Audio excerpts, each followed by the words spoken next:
Assalamualaikum warahmatullahi wabarakatuh. Teman-teman sekalian, para jurnalis dan YouTubers gitu ya, makasih sudah menghadiri undangan kami. Bapak Ibu sekalian, termasuk para lawyer gitu ya dan prinsipal. Kita tahu semua bahwa Senin kemarin sebenarnya Polda sudah melakukan sebuah peristiwa besar gitu ya, kita bisa asumsikan begitu, gelar perkara khusus berkaitan dengan kasus ijazah saudara Jokowi. Dan pasca habis selesai dari gelar perkara khusus itu, kami bisa juga menganalogikan, maksudnya bahwa saat itu segera kami semua menggelar pleno khusus. Jadi rapat juga gitu ya, untuk menilai, menyikapi sesungguhnya hasil dari gelar perkara khusus itu. Dan hasil dari rapat itu hari ini kami akan sampaikan kepada publik, kepada kinerja, kita semua gitu ya, untuk menilai kinerja dari kepolisian termasuk sikap kami ke depan. Baik Bapak Ibu sekalian, untuk mengawali jumpa pers ini akan ada penjelasan dari Ustadz Ahmad Kosidudin gitu ya, sebagai Ketua Non Legislasi yang memang hadir langsung dalam gelar perkara khusus. Jadi beliau akan mengantar kita apa sih sebenarnya yang terjadi dalam. Meskipun teman-teman juga ada yang tahu, ada yang menyaksikan dari luar, sama seperti kita yang tidak masuk gitu ya, dan tentu akan banyak persepsi. Maka lebih bagus kita mendengarkan langsung dari yang ikut di dalam menyaksikan peristiwa itu. Kepada Bahan Ustadz kami persilakan. Terima kasih Bang Sam. Bismillahirrahmanirrahim. Assalamualaikum warahmatullahi wabarakatuh. Puji syukur kehadirat Allah Subhanahu wa taala, salawat beri salam semoga terlimpah curahkan kepada baginda Nabi Muhammad sallallahu alaihi wasallam. Pertama saya perkenalkan, hari ini alhamdulillah kami mengadakan konferensi pers untuk menyikapi gelar perkara khusus Senin 15 Desember 2025 yang lalu yang diadakan oleh Kepala Bagian Pengawas Penyidik Polda Metro Jaya. Di sebelah kanan saya ada Pak Roy Suryo. Ini beliau memang aktor utama dalam kasus ini, makanya disebutnya Roy Suryo CS. Saya jadi terkenal di jalan itu ditanya, pengacaranya Pak Roy ya? Nah, jadi yang dikenal Pak Roy-nya, saya cuma numpang aja begitu. Kemudian di sebelah kanannya ada Bang Medi Juniarto, tim kuasa hukum juga begitu. Yang orang sering bertanya, itu siapa sih yang pakai kacamata selalu nongol, nggak pernah ngomong? Ah, ini beliau, Bang Medi Juniarto begitu. Kemudian beliau ini kuasa hukum. Sebelah paling kanan itu ini jenderal diam-diam, cuman sudah purna tugas, purnawirawan. Beliau nggak sombong jadi diam-diam. Iya. Beliau adalah Majen TNI Purnawirawan Pak Sunarko begitu. Selamat datang Pak, terima kasih hadir. Kemudian sebelah kiri saya Bang Samsir Jalil. Beliau juga tim kuasa hukum yang hari ini insya Allah nanti akan membacakan sikap kami terhadap gelar perkara itu seperti apa. Kemudian ada Bang Rizal Fadilah. Ini gelarnya beliau ini TSK. Ya. Dan terhambat untuk menunaikan ibadah karena TSK tadi ya. Nanti bisa diceritakan. Kemudian ada Prof. Tono Sabtono, beliau juga kemarin hadir di sesi kedua memaparkan keahliannya. Ada rekan advokat Baharu Zaman, ini tim kita juga kacamatanya juga hitam. Jadi kalau bodyguard itu kita punya dua, Medi Juniarto dan Baharu Zaman nih, bodyguard kita nih ya, lawyer juga. Kemudian Bung Aspari Piliang ya, ini tim advokasi yang kemarin juga ikut ke dalam proses gelar perkara khusus. Dan selanjutnya rekan sejawat saya Advokat Kurnia Triroyani yang kemarin juga ikut ke dalam selaku prinsipal. Kemudian ada juga Bung Rustam Effendi kemarin juga hadir dalam, bahkan beliau ini yang meyakinkan ijazah itu sama dengan yang sudah beredar dan dia tegaskan foto itu bukan foto Jokowi, nanti bisa diceritakan lagi. Kemudian di sebelah paling ujung ada Fitran Sadeli juga tim kuasa hukum yang membersamai kita semuanya. Kemudian tidak kami persalahkan semuanya, yang jelas ada ibu-ibu aktivis dari Aliansi Rakyat Menggugat, juga seluruh tamu undangan yang berkenan hadir. Terima kasih. Dan tentu saja kami sangat berterima kasih kepada abang kami, Bang Ahmad Yani, Dr. Ahmad Yani SHMA, yang hari ini memang kita berada di kantor beliau untuk mengadakan konferensi pers. Baik, yang pertama saya akan jelaskan apa yang terjadi dalam proses gelar perkara khusus. Dasar dari gelar perkara khusus itu adalah ketentuan pasal 33 Undang-Undang Perkapolri nomor 6 tahun 2019 begitu. Kemudian yang melatar belakangnya adalah dari kami sendiri ada dua surat permohonan gelar perkara khusus Yang pertama kami ajukan di tanggal 21 Juli 2025. Kemudian yang kedua ada di tanggal 20 November 2025. Selain dari yang kami ajukan dari tim advokasi anti kriminalisasi akademisi dan aktivis, juga ada pengajuan dari tim advokasi Bang Egy Sujana tanggal 14 November 2025. Jadi ini yang melatar belakangi adanya gelar perkara khusus.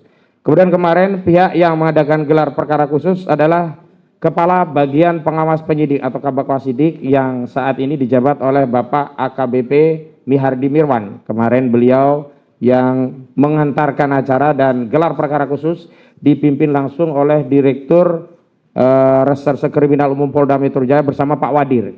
Jadi Kombes Pol Iman Imanuddin yang langsung memimpin agenda begitu. Hadir dari jajaran Polda Metro Jaya, penyidik di bagian Kamnak, kemudian juga ada Kepala Unit dari Kamnak, kemudian dari institusi polisian ada Divkum Mabes Polri, ada Itwasum Mabes Polri, ada Dipropam Mabes Polri.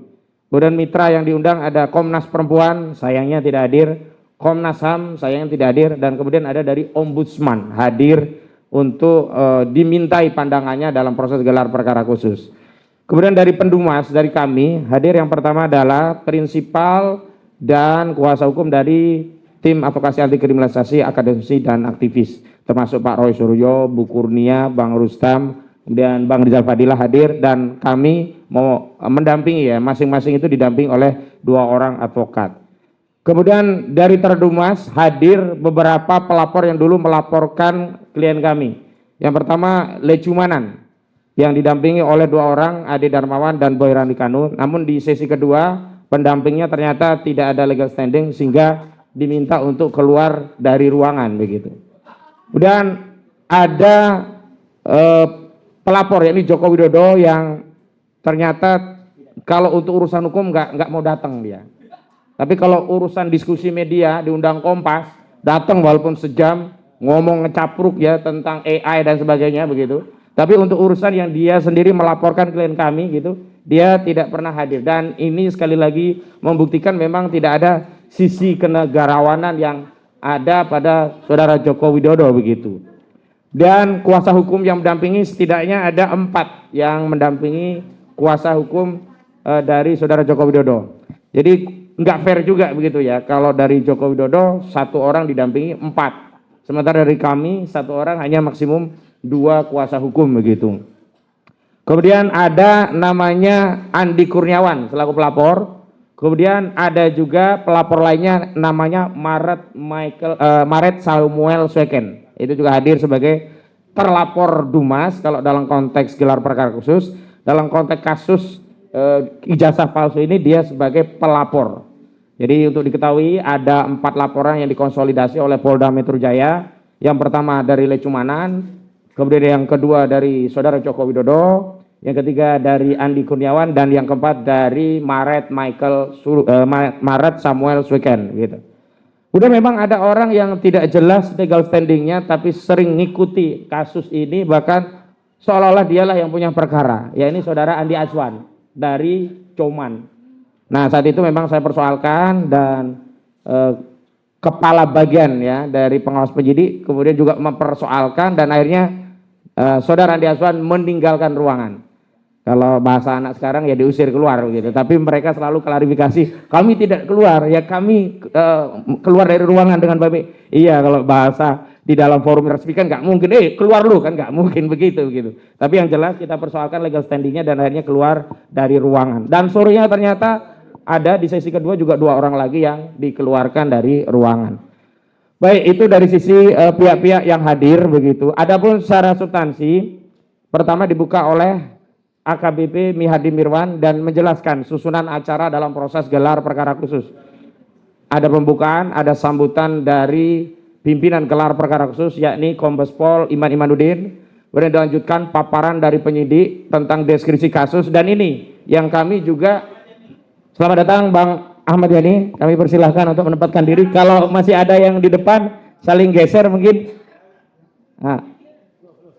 Bang, lanjut, ya. Oh ada lagi tambah ya, baik. Ya, jadi kami menduga tadinya akan ada gelar bukti yang dijejer sehingga kami bisa melihat.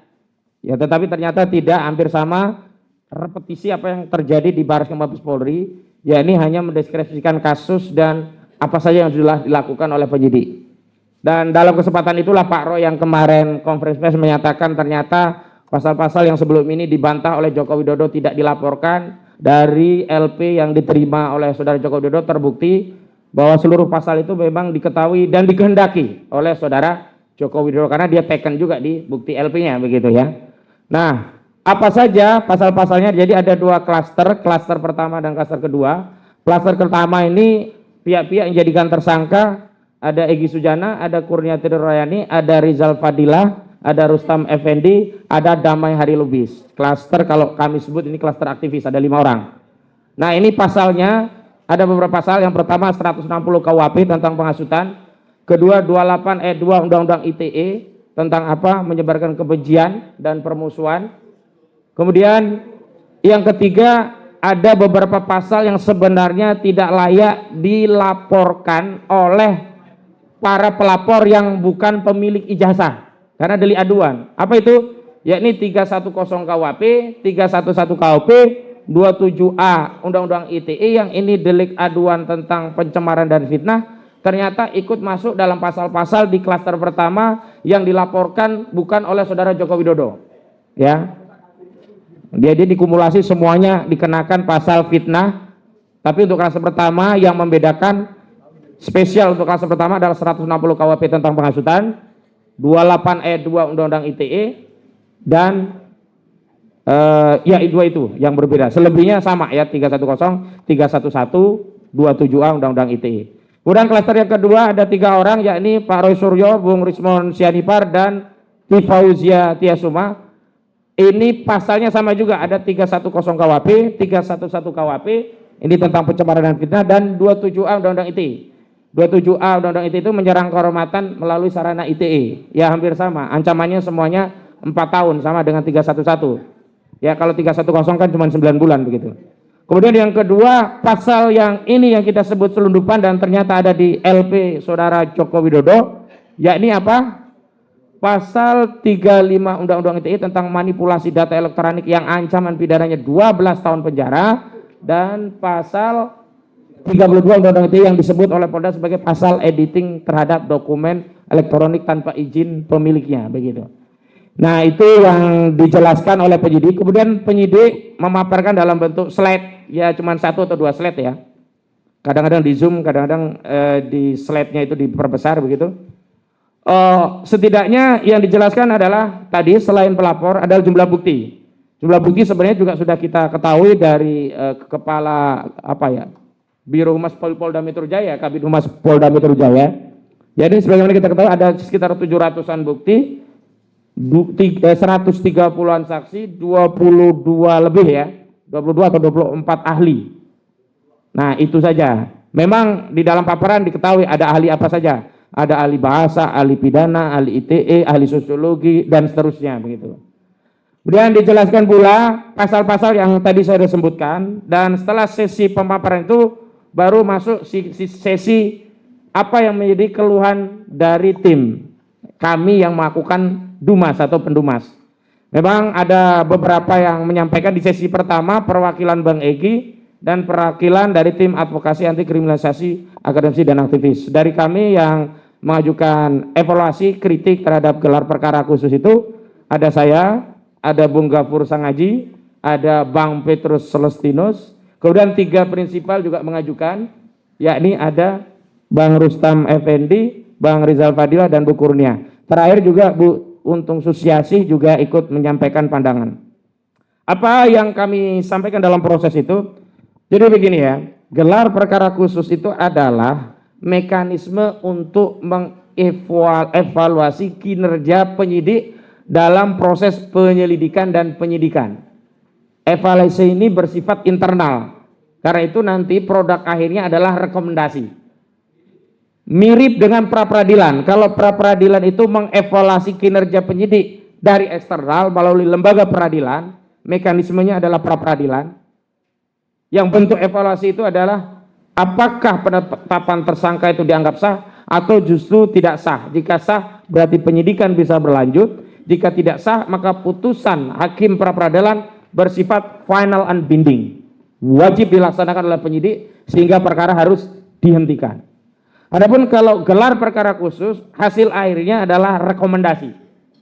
Apabila dalam proses penyelidikan dan penyidikan ditemukan unsur-unsur yang melanggar ketentuan peraturan perundang-undangan yang berlaku, cara untuk menganalisanya ada 3 hal. Pertama, dari aspek kewenangan, kedua aspek prosedur, ketiga aspek substansi.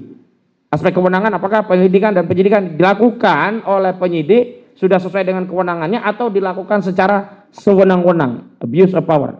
Aspek prosedur adalah apakah tahapan proses dalam melakukan penyelidikan, ditingkatkan penyidikan, ditingkatkan penetapan tersangka itu sudah sesuai dengan ketentuan peraturan perundang-undangan yang berlaku, baik KUHP, Perkapolri, termasuk putusan-putusan undang-undang yang berkaitan dengan KUHP, misalnya putusan Mahkamah Konstitusi nomor 21 garing PUU strip Romawi 13 tahun 2014, di mana di sana ada kewajiban bagi penyidik untuk memeriksa calon tersangka sebelum ditetapkan sebagai tersangka. Aspek substansi tentu saja apakah materi-materinya yang diperiksa itu sudah sesuai dengan ketentuan peraturan perundang-undangan yang berlaku sehingga keputusan penyidik untuk menetapkan tersangka itu sudah sah. Nah, produk akhirnya rekomendasinya ada 2. Apabila penyelidikan dan penyidikan yang dilakukan oleh penyidik dinilai oleh bagian pengawas penyidikan Polda Metro Jaya sudah sesuai dengan ketentuan peraturan perundang-undangan yang berlaku, maka rekomendasinya adalah dipersilahkan atau direkomendasikan untuk melanjutkan penyidikan pada tahap selanjutnya. Yang kedua, apabila proses penyelidikan dan penyidikan dilakukan oleh penyidik dinilai oleh bagian pengawas penyidik bertentangan atau melanggar ketentuan peraturan perundang-undangan yang berlaku, maka direkomendasikan untuk dihentikan dan kepada Direktur Tindak Pidana Kriminal Umum Polda Metro Jaya direkomendasikan untuk menerbitkan SP3. Apa itu SP3? Surat Perintah Penghentian Penyidikan. Itu ya. Nah, kemarin yang kami sampaikan apa saja problemnya? Yang pertama, dari tahapan itu memang ada tahapan yang meloncat, yakni ada 1 dari 8 tersangka ditetapkan sebagai tersangka padahal tidak pernah diperiksa dalam proses penyidikan. Padahal Mahkamah Konstitusi telah menegaskan bahwa frasa yang dimaksud di dalam KUHP tentang bukti permulaan yang cukup untuk menetapkan seorang menjadi tersangka dalam proses penyidikan adalah terpenuhnya 2 alat bukti, dan salah satu konfirmasi terpenuhnya 2 alat bukti adalah dengan melakukan tindakan pemeriksaan terhadap calon tersangka. Limitatif. Ini perintah putusan Mahkamah Konstitusi. Putusan nomor 21 garing PUU strip Romawi 13 garing 2014.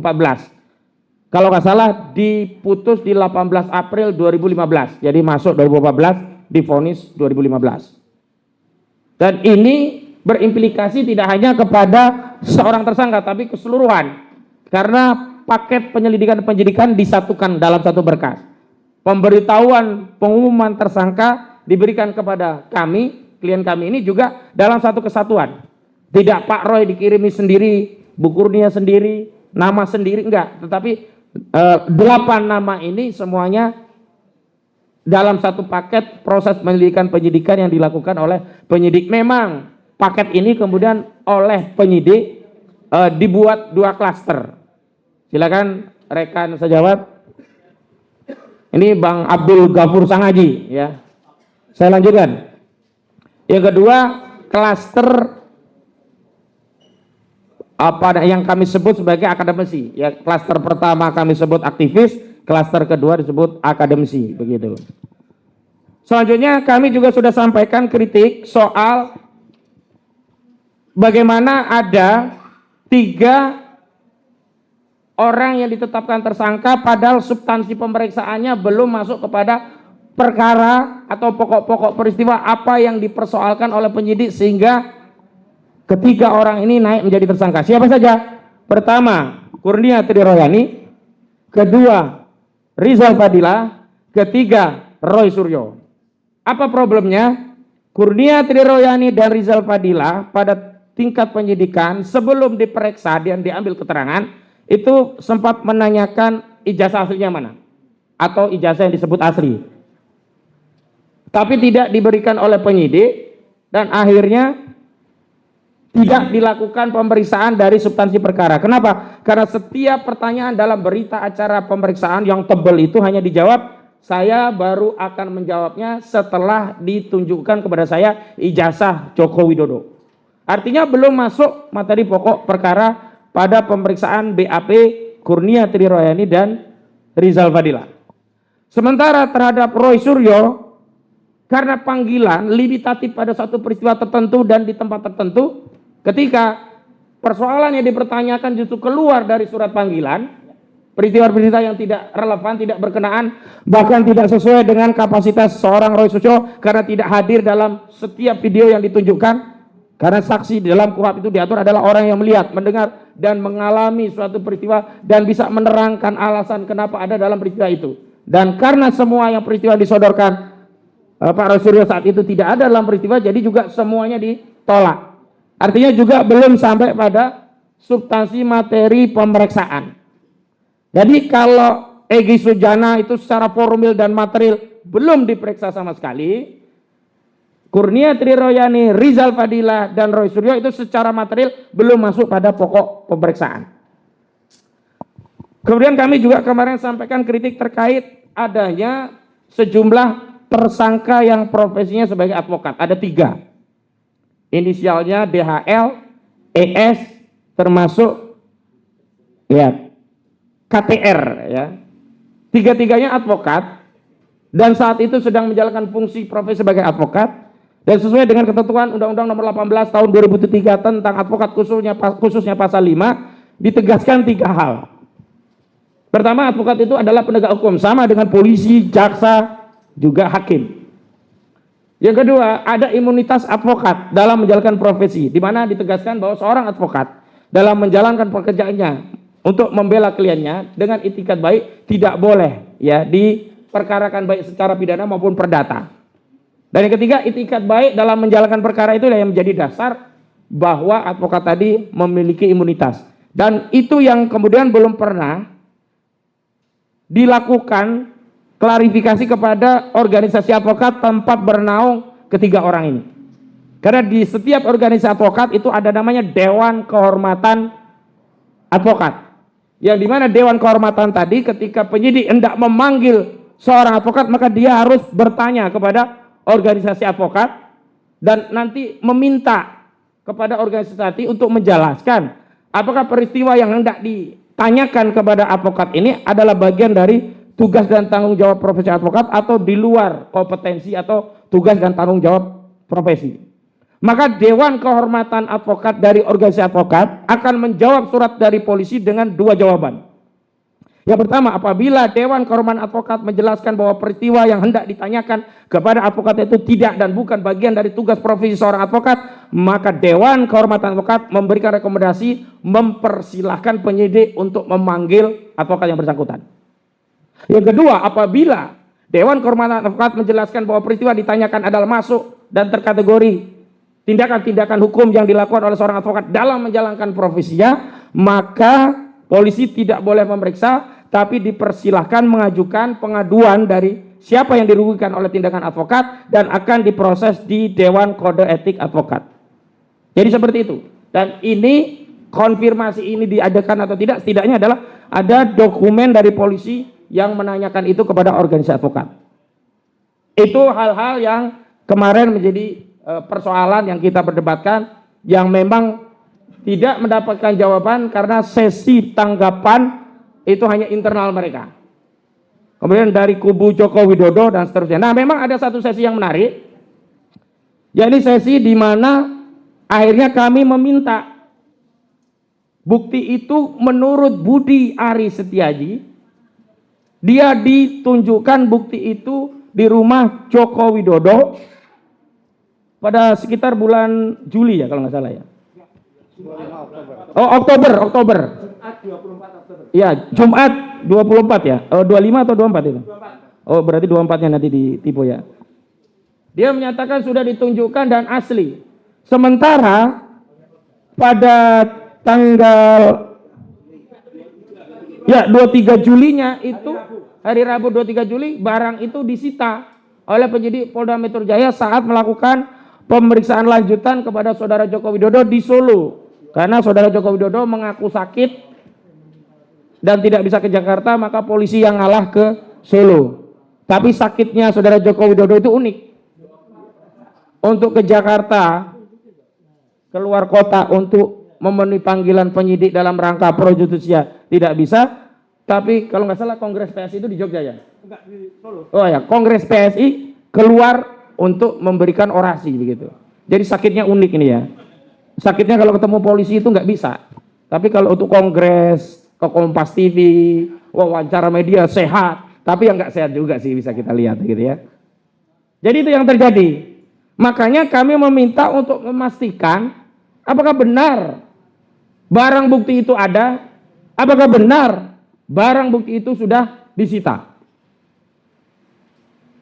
Jadi konteksnya akhirnya itu. Nah, sebelumnya kuasa hukum dari Saudara Joko Widodo, Yakub Hasibuan,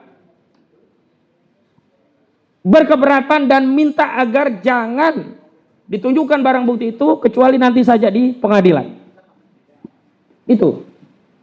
Tapi akhirnya ada ditengahi oleh Butatun ya kalau nggak salah namanya dari Ombudsman yang menjelaskan bahwa demi transparansi dan inilah objek yang kami awasi dari Ombudsman, pengawasan tentang kinerja pelayanan kepolisian apakah dalam melakukan penyidikan itu transparan, maka sebaiknya ya rekomendasi dari Ombudsman barang bukti itu ditunjukkan.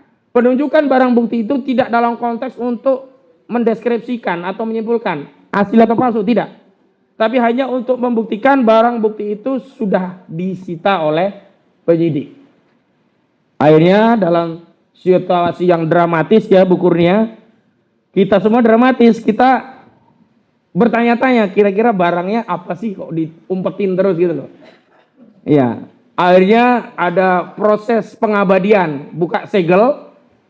Dan pengabadiannya juga bukan oleh kita. Ini hampir sama media yang ada di Solo. Boleh ngelihat, tapi nggak boleh foto raba dan seterusnya.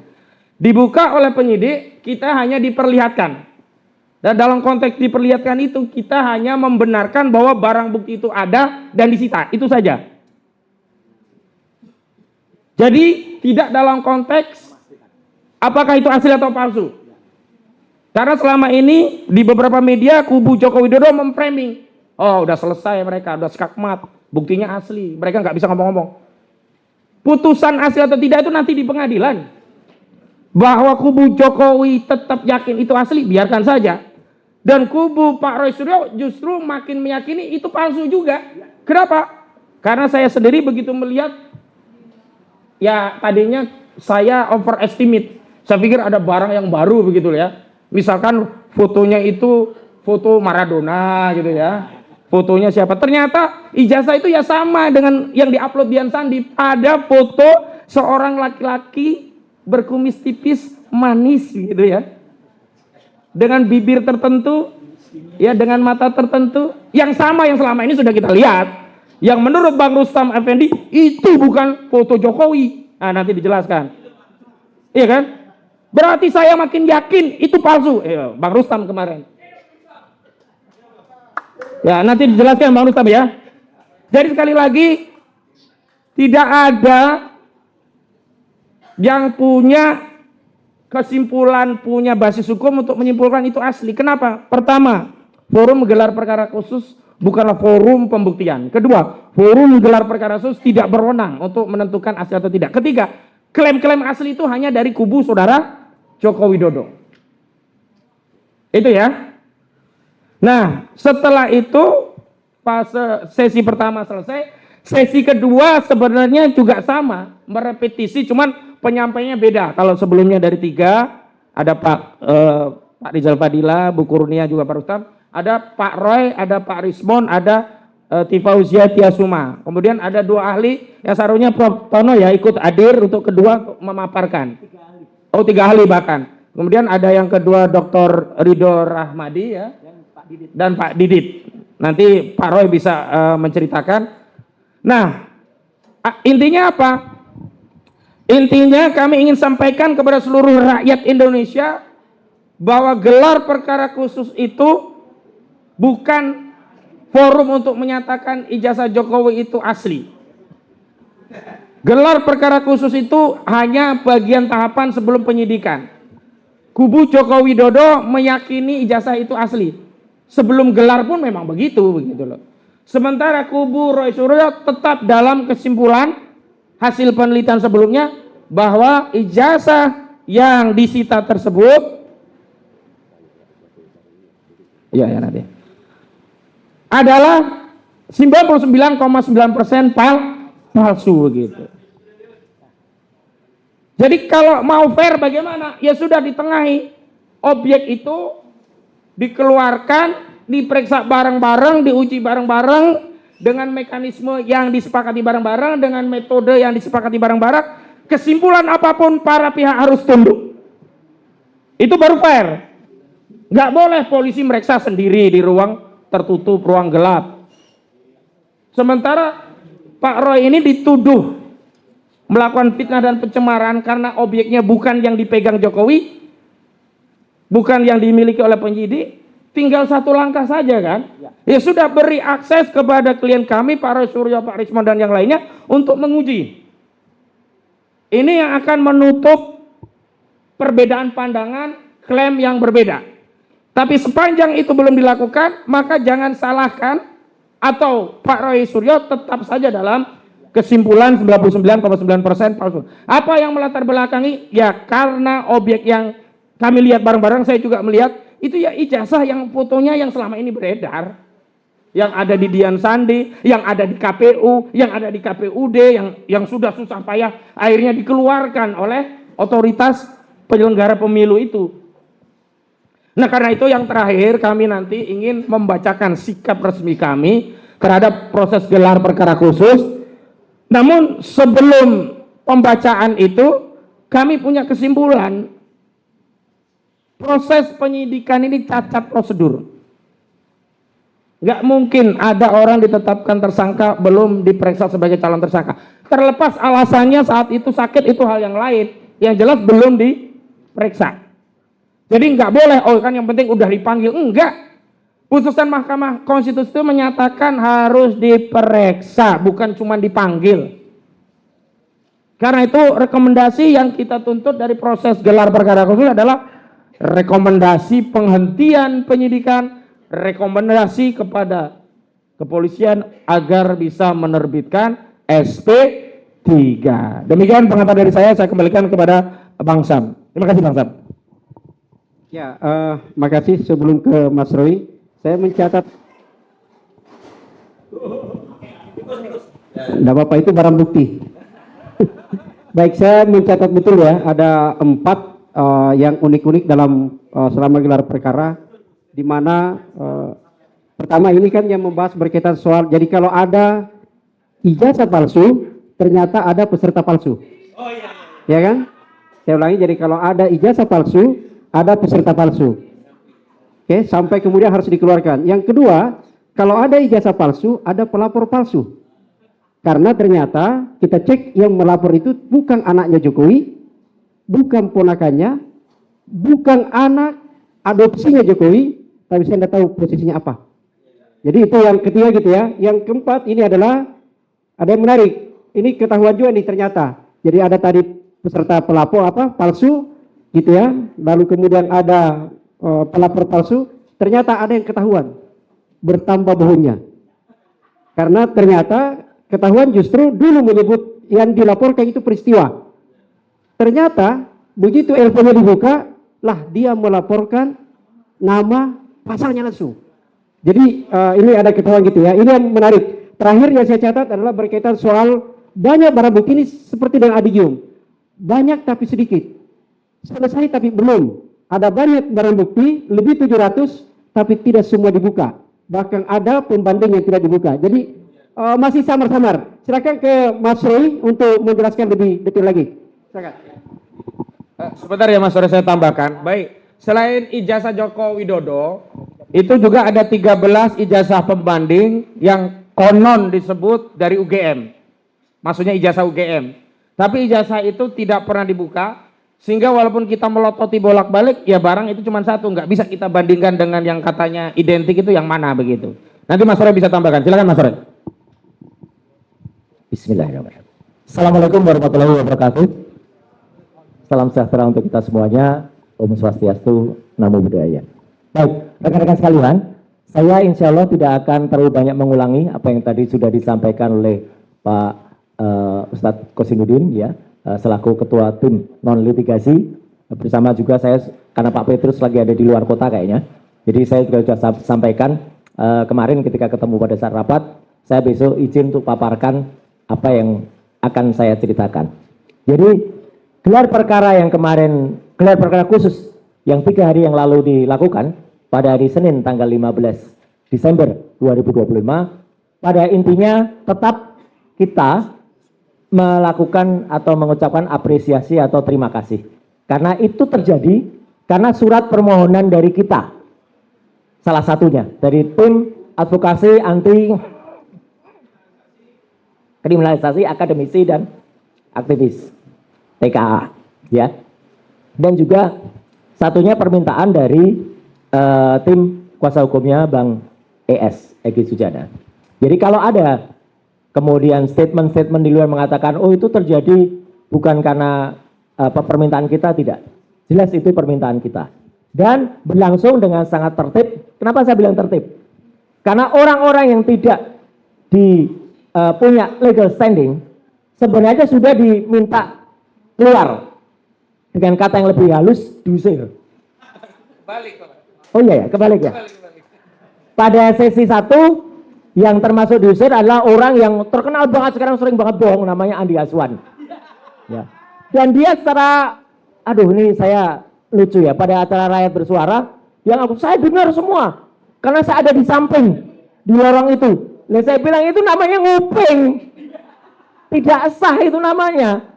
Dia harusnya malah terkena pelanggaran, karena apa? Karena dia nggak sah nguping, udah nggak punya legal standing, akhirnya dia ngaku, saya penasehatnya Pradi Bersatu atau apa gitu. Apapun urusannya, pada sesi kedua yang saya lihat langsung pun, ya, orang namanya Boy Kanu itu ketua Pradi Bersatu pun, kalau tidak diundang, tidak ada nama dia di dalam daftar list yang ada di Pak Kabid Wasidik, ya disuruh keluar. Dia nunjukkan surat tugas, ini surat tugas saya selaku ketua. Loh, surat tugas selaku ketua kan tidak untuk acara itu. Jadi itu sama saja kita naik motor, kemudian tetap salah ya, naik motor terus kita nggak punya SIM C, tapi punyanya SIM A, tetap salah. SIM A itu untuk roda 4, motor roda 2, itu loh analoginya kayak gitu. Jadi tetap salah, dia punya surat tugas tapi bukan untuk acara itu. Nah kalau, ini saya bantu ya Pak Kosinudin, kalau ada orang di sesi lain, kemudian di acara lain mengatakan, Pak Ustadz Kosinudin nggak ada di sesi kedua, memang nggak ada. Karena beliau tahu pasti kapan tugas dan tanggung jawabnya.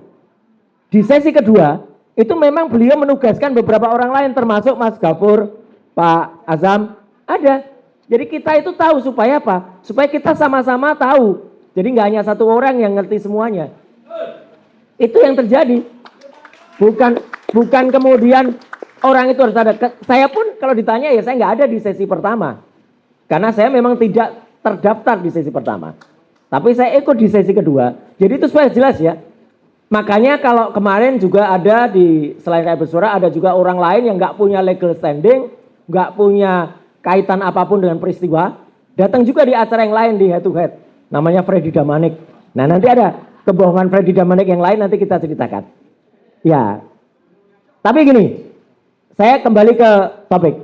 Jadi apa yang terjadi pada ruang gelar perkara tadi sudah diceritakan dengan sangat bagus, dan yang saya tunggu dan Mas Rismon tunggu sebenarnya kehadiran ahli abal-abal dari mereka.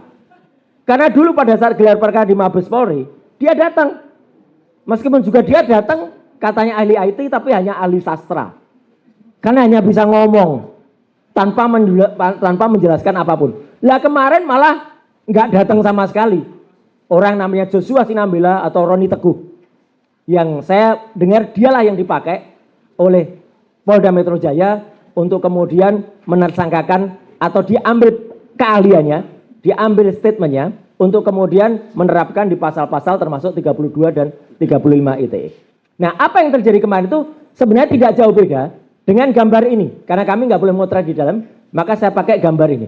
Gambar ini adalah gambar yang sudah dipresentasikan pada saat gelar perkara tanggal 22 Mei 2020 di Mabes Polri. Ini adalah gambar orang namanya Wahyudi Andrianto. Ini Wahyudi Andrianto. Siapa dia Wahyudi Andrianto? Ini adalah adiknya Iriana atau adik iparnya Jokowi. Ketika menyerahkan yang disebut-sebut katanya ijazah kepada Mabes Polri. Ini masih mending.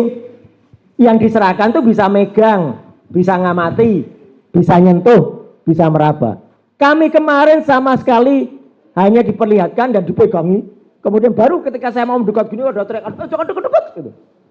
Kayak saya mau nyokot aja gitu. Di ijazah ini, ya. Jadi yang ditunjukkan ukurannya memang sedikit lebih besar dari ini. Dan ini yang penting diketahui teman-teman. Kenapa kami nggak bisa meriksa? Ijazah yang kertas ya, kertas, sekali lagi kertas. Kertas yang disebut ijazah itu masih ada dalam mapnya dan ada plastik di depannya. Jadi bukan dalam bentuk kertas begini. Masih ada plastik, jadi bentuknya kayak gini nih loh. Makanya foto ini, enggak, kalau di laminate enggak, tapi dimasukkan map. Map dan ada plastiknya seperti ini. Gimana bisa meriksa, mohon maaf, gimana bisa meriksa emboss? Kalau mungkin yang namanya watermark bisa kelihatan bisa, tapi tipis banget. Tapi yang namanya emboss gimana bisa diperiksa? Teman-teman, sekarang itu ada kemajuan teknologi, misalnya wallpaper. Ada wallpaper rumah teman saya, bagus banget kayak batu bata gitu. Begitu saya pegang, loh kok licin. Bentuk batu bata itu adalah citra grafis. Artinya belum tentu emboss ini punya relief. Punya tekstur, iya belum tentu nimbul. Itu hanya bisa kalau kita ngeraba. Jadi makanya saya setuju dengan Ustaz Kosinudin.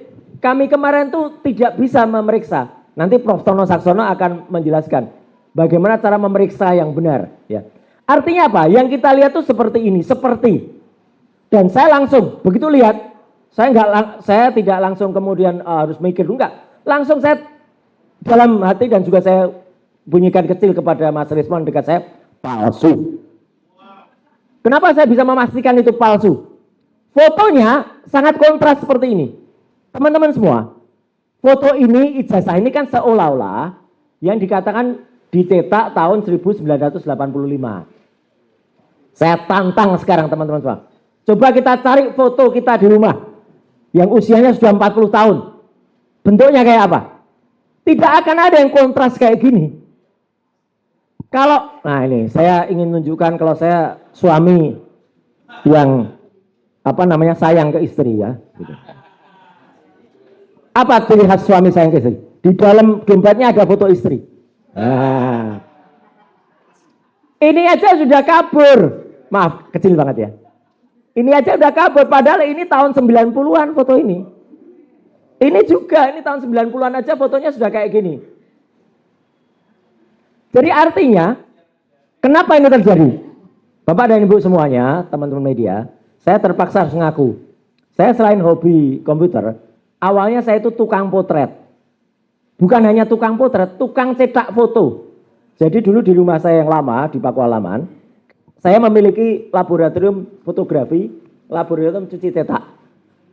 Jadi bukan hanya soal nyetak, tapi Prof. Tono nanti mungkin juga bisa sangat mengerti yang saya ceritakan. Dulu kalau kita abstrak foto, ya Bu Kurnia, abstrak foto itu klise itu ditaruh di atas enlarger.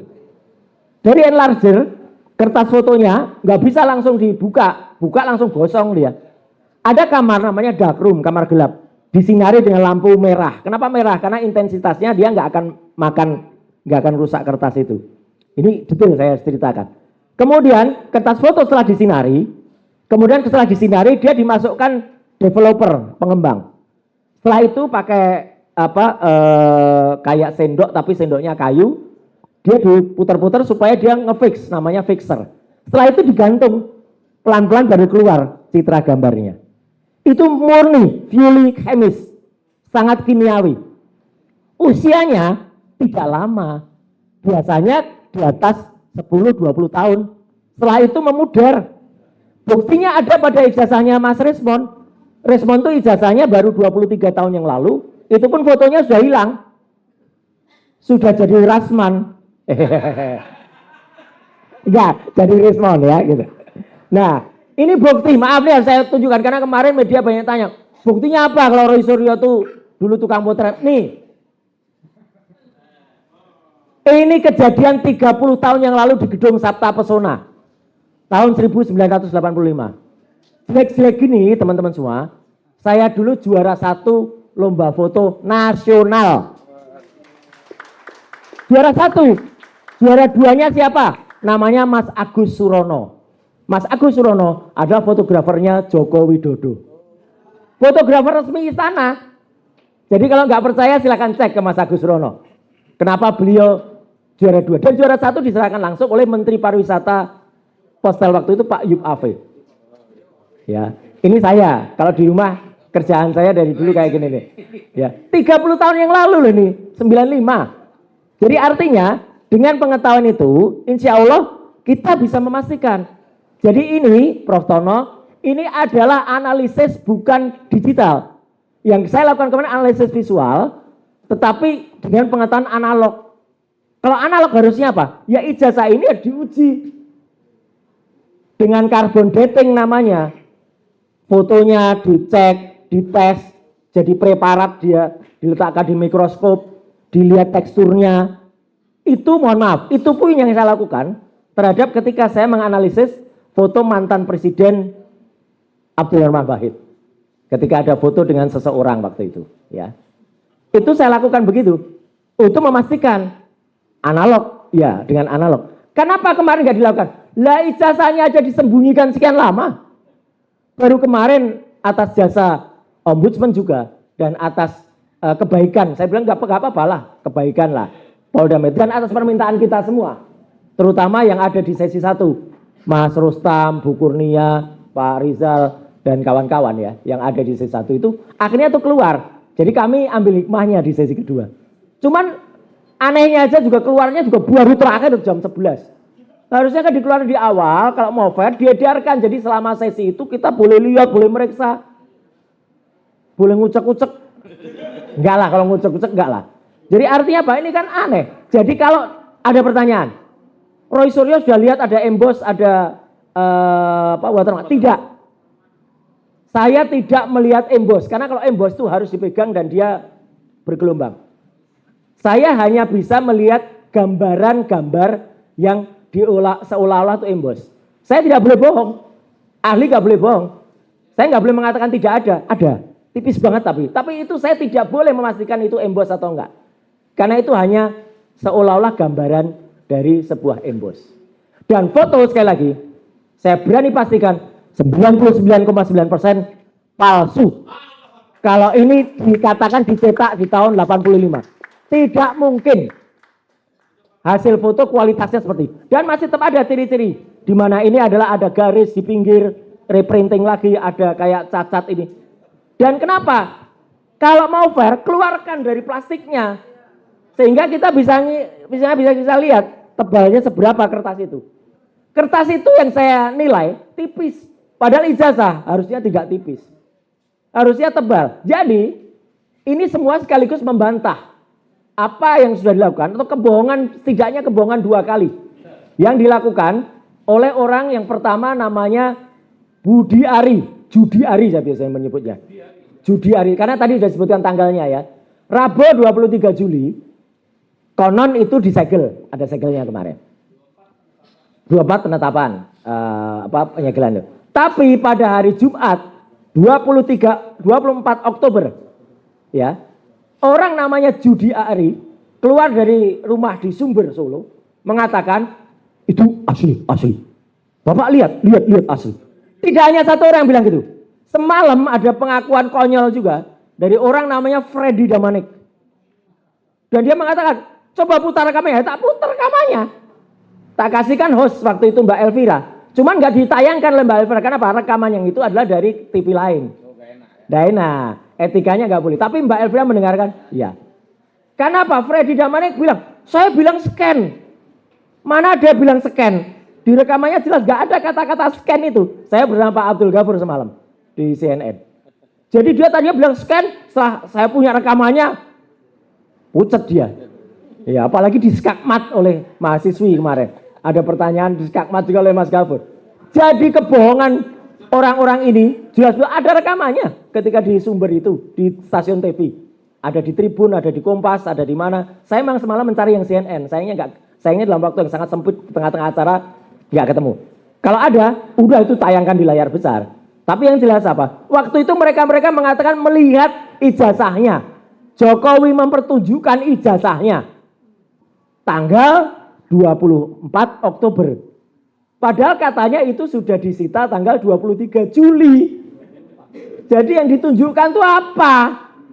Tambah lagi, orang namanya Andi Aswan menunjukkan 2 kali pada tanggal 19 dan 25 November. Dia mengatakan scan asli. Ini scan saya dapatkan langsung. Padahal itu dia hanya merubah image dari Dian Sandi. Kenapa saya bilang merubah? Karena aslinya gambar logo UGM itu segi 5. Ketika ditampilkan oleh si Andi Aswan, jadi pateng pletrot. Ini loh pateng pletrot. Kayak gini. Dan ini sudah saya ukur. Nih skalanya. Kalau diukur. Terlihat banget dengan garis tidak lurus. Dengan poros vertikal nggak lurus. Dengan poros horizontal nggak lurus. Ijazah asli kayak apa? Nih loh ijazah asli. Ini aja dari jarak 1 meter aja orang lihat semua emboss. Lihat semua watermark. Yang kemarin tidak sejelas ini loh ya watermarknya, jangan disamakan dengan ini. Enggak, tipis banget watermarknya. Embossnya apalagi. Dan kalau mau lihat lagi bentuknya yang murni logo itu kayak apa? Nih kalau ada orang tanya. Ini ijazah dari orang namanya Roy Suryo. UGM ini asli. Oh lihat ijazahnya beda nggak? Logonya beda nggak? Jelas banget ini detail logonya rapi. Ini fotokopi ya. Jadi kalau fotokopi hanya tampak watermark, tapi emboss memang nggak kelihatan di fotokopi. Karena ini hanya fotokopi yang saya kumpulkan waktu itu di KPUD. Jadi ini ada mengesahkan tuh, capnya jelas. Artinya teman-teman semua, saya menguatkan apa yang disampaikan oleh Ustadz Kosinudin tadi dan juga oleh teman-teman. Dan kenapa saya bilang, memang betul bisa jadi ijazahnya tuh bisa nggak cuma 1. Tanggal 22 Mei yang kita lihat mana ini? Sekarang teman-teman, ini yang ditampilkan oleh Mabes Polri loh ya. Dengan yang ditampilkan ini kemarin. Sama nggak kira-kira? Beda dong. Yang jelas yang satu hitam putih, yang satu ada garis tengahnya ini, yang satu enggak. Dari sini saja kita udah curiga. Jangan-jangan nanti Pak Rustam bisa bawa contoh ijazah yang lain dari pasar situ itu ya. Pasar Pramuka maksudnya. Nah, jadi itu teman-teman semua, ya. Jadi sekali lagi kami tegaskan, saya tegaskan. Saya bersama tim advokasi, akademisi dan aktivis ya. Menyatakan dengan tegas kertas ya, kertas saya hanya bilang kertas. Sosok kertas yang disebut-sebut sebagai quote and quote ijazah yang dipertontonkan pada gelar perkara khusus kemarin adalah 99,9% palsu. Itu bukan. Ini poin baru, bahan untuk teman-teman lawyer semua. Yang kedua ya, izin. Karena saat itu kami juga dipertontonkan ada 3 LP dari non Jokowi dan 1 LP dari Jokowi. Ya, tadi sudah dikatakan oleh Mas Kosinudin. Tapi akan saya tambahkan. Terima kasih sekali lagi LP, dan dari LP itu kita tahu bahwa siapa yang kemudian berniat jahat. Ya. Jahat itu kata-katanya cinta kepada Rangga ya. Di film Ada Apa Dengan Cinta. Ya Jokowi telah menyebutkan pasal-pasal itu. Memang yang disebutkan oleh salah satunya contohnya Lecumanan, memang tidak itu. Dan sekali lagi, Allah Maha Besar. Tuhan memberikan jalan. Kita tidak diperbolehkan memotret LP-nya kan. Jadi kita kan nggak bisa menghafalkan itu. Lucunya, semalam di acaranya di salah satu TV, itu kan ditampilkan. Enggak ya. Iya, LP-nya Lecumanan. Disitulah. Nah, disitulah saya baca ya. CNN dan salah satu TV. Garuda ya, CNN ya. Jadi bukan saya loh ya yang membocorkan. Mereka sendiri dengan konyolnya membocorkan itu di televisi. Saya baca saja bahwa di LP yang dilaporkan oleh saudara Lecumanan, yang dilaporkan telah melaporkan dugaan tindak pidana terhadap ketertiban umum Undang-Undang Nomor 1 Tahun 46. Udah dibatalkan. Makanya saya aja orang yang bodoh soal hukum aja. Baca ini loh, ini kok masih ditulis. Makanya MK ada mata dan pasal 160 ya, junto pasal 28 Undang-Undang ITE. Ya, ini saya pelajari ya, gitu. Dan ini pembelaan saya, teman-teman tolong bela ke-7 atau bahkan ke-11 yang lain. Yang dilaporkan itu hanya Roy Suryo dan kawan-kawan memang. Tapi kejadiannya itu adalah kejadian di Hotel JW Luansa pada hari Rabu 23 April 2025. Teman-teman ada di Hotel JW Luansa enggak? Hanya saya. Tapi kenapa teman-teman ikut terlaporkan? Dan nggak diperiksa loh ya dari Luansa. Makanya. Jadi ini fakta baru ini. Saya boleh dilaporkan ini. Tapi teman-teman kok bisa masuk di sini? Sama saja dengan saya disebut-sebut hadir pada tanggal 16 April di Solo. Katanya Roy Suryo ada tapi ngumpet. Gimana bisa ngumpet? Tanggal 16 April itu saya hadir bersama para purnawirawan di Jakarta Utara. Di salah satu masjid apa itu ya? Ada tuh Bang Dul. Iya, di Jalan Musyawarah, betul. Kelapa Gading. Jadi kan ini bohong semua. Makanya, dan nah ini menarik tadi yang disebutkan oleh Bang. Terima kasih diingatkan. Dengan Jakarta Selatan telah terjadi tindak pidana dugaan penghasutan dan kebencian melalui media elektronik yang dilakukan oleh terlapor Roy Suryo. Memang ada dan kawan-kawannya. Tapi kan masa kalau orang nggak ada di situ nggak ditulis. Dengan korban terhadap korban Pradi Bersatu, advokat public defender, nggak ada nama orangnya. Organisasi bisa jadi terlapor, bisa jadi korban yang kemudian melaporkan. Ini kan konyol banget gitu loh. Jadi Polda Metro, tolonglah kalau menerima laporan, tolong benar-benar equality before the law. Jelas-jelas kalau yang dilakukan Andi Aswan, Joshua Sinambela, dan kemudian Andi Aswan melakukannya lagi pada tanggal 19 dan 25. Itu jelas orangnya ada, jelas kebohongan publik yang dia lakukan. Pelapornya jelas ada di tempat, Bang Rustam ada di tempat. Pak Medi juga, kok Pak Medi, maaf.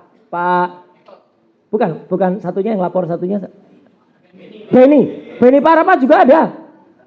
Tapi kenapa kemudian itu tidak diterima? Padahal saksinya ada, korbannya ada. Dan itu pasal 3235. Iya, 3235 itu bukan pasal pengaduan. Karena saya yang bikin undang-undangnya. Jelas betul, silakan baca naskah akademiknya. Jadi supaya tidak terlalu lama teman-teman, silakan itu dibahas ya nanti. Jadi memang ini kan nampak ya, bahwa kalau memang ada niat itu harus dilakukan dengan baik. Persoalan itu kan harus sebenarnya bisa. Jokowi itu mau main pendek atau mau main panjang?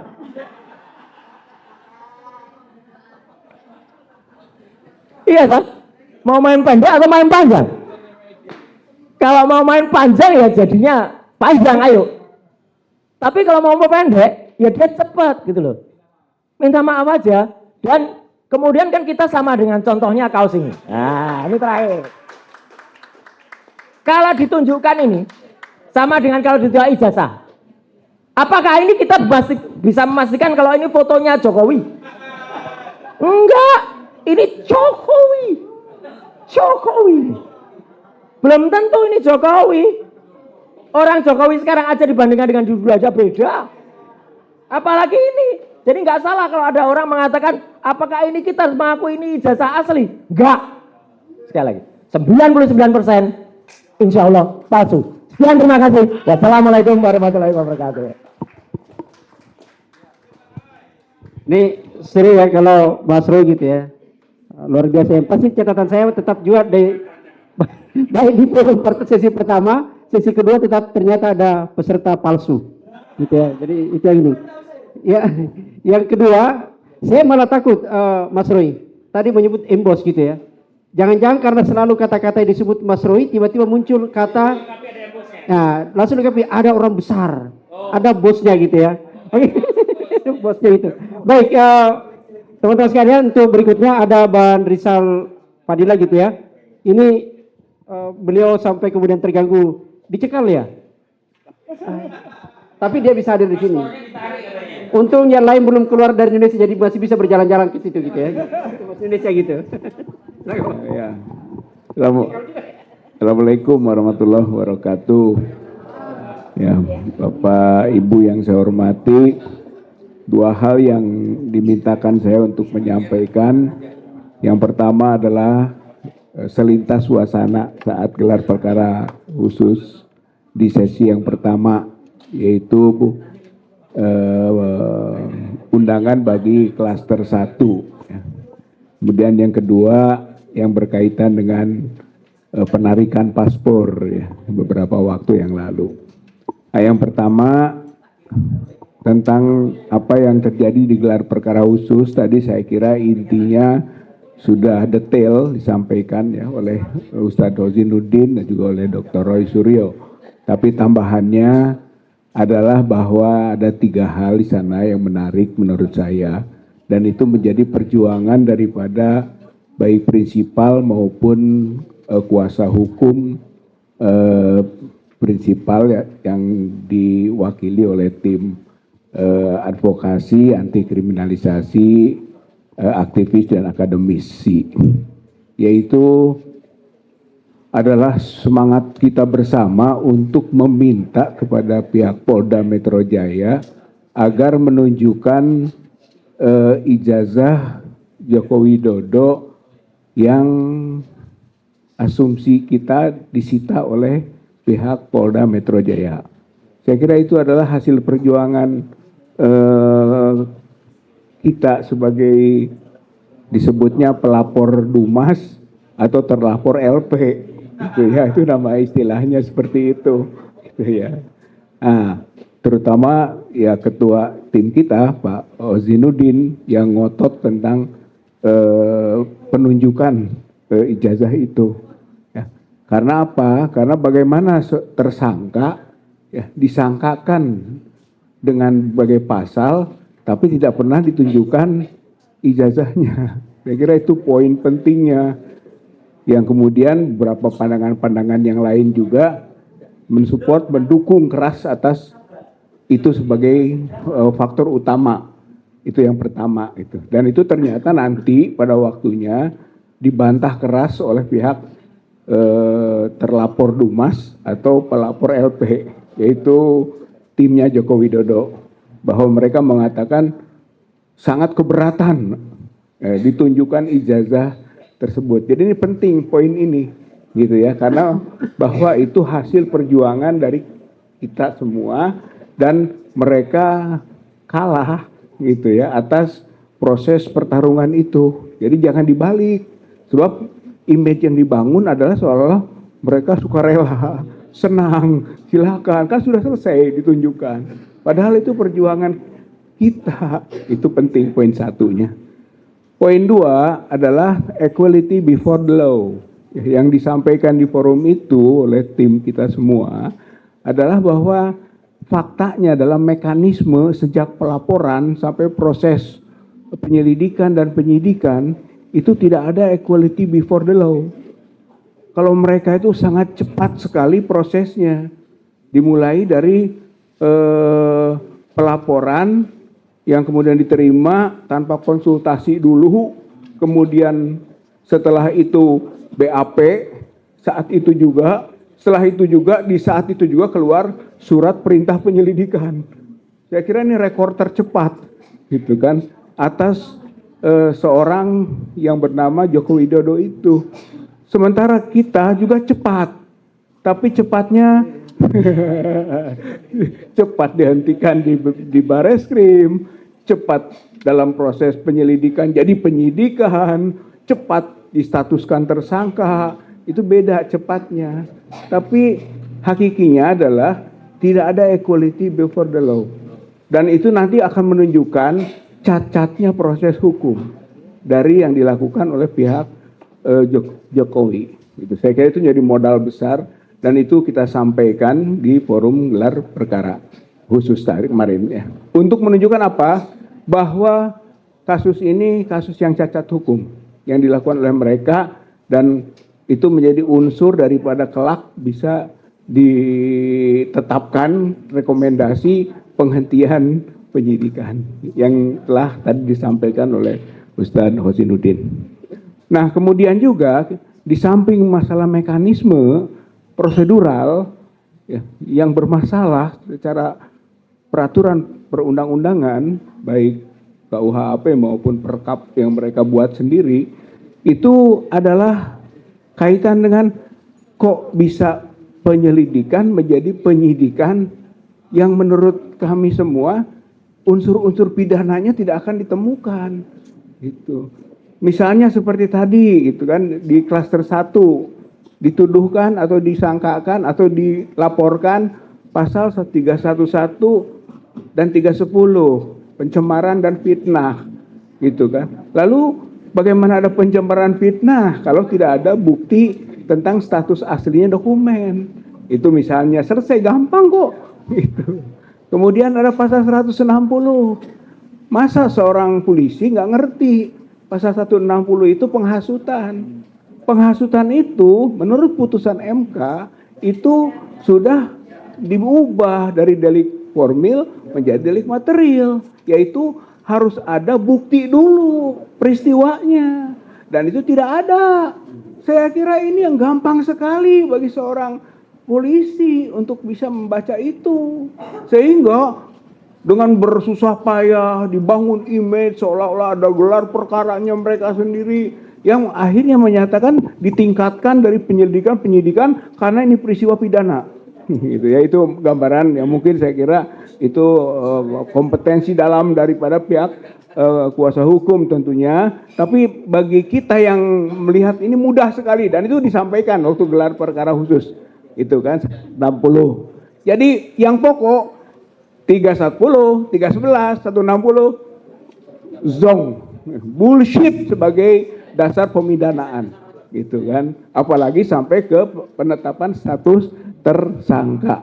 Itu poin-poinnya gitu kan. Sehingga menjadi dasar juga bahwa kalau tidak ada pidana ya tentu tidak ada tersangka gitu ya. Itu menjadi dasar laginya rekomendasi yang dikeluarkan oleh pihak Polda Metro Jaya dalam hasil gelar perkara khusus, rekomendasi penghentian penyidikan gitu atau SP3. Saya kira ini poinnya gitu. Nah, itu peristiwa atau gelar perkara khusus yang kemarin. Ya, saya kira dari sisi itu kita melihatnya para prinsipal dan kuasa hukum, pelapor Dumas, terlapor LP sebetulnya boleh dikualifikasikan menang, gitu ya.